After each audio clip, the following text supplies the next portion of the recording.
Chapter 1. Haunted Homes. When I was a little girl, I thought everyone lived in a haunted house. I figured a ghost was a fixture, like the bathtub and the kitchen sink.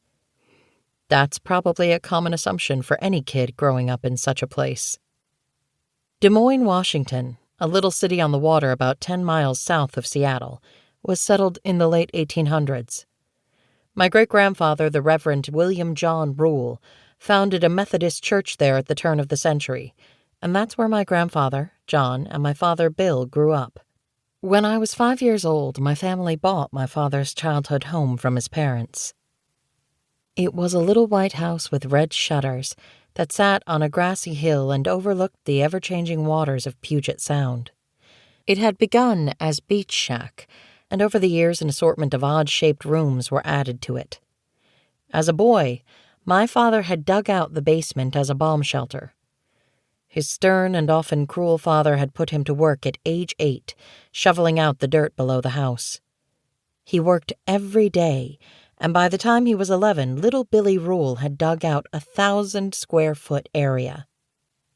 I'm certain it never crossed his mind that he was creating the space for his future children's bedrooms. Cool in the summer, warm in the winter, the partially underground basement was always comfortable. But it was creepy. After my parents bought the house, they worked on it for months. Every weekend we stayed there as they remodeled. Old walls came down and new ones went up, as my father changed the configuration of the rooms. My mother papered and painted and laid linoleum. While they were there alone, they would often hear the phone ring.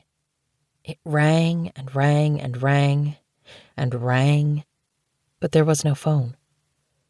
They would walk to the wall where the old-fashioned telephone had once been mounted. A rectangular indentation with wires poking out was all that remained. Yet as they stood there staring at it, it would continue to ring. Wires don't ring. Who could be calling? My parents were not afraid. They were fascinated. When they finished remodeling, we all moved in, and there I lived until I was on my own at 18.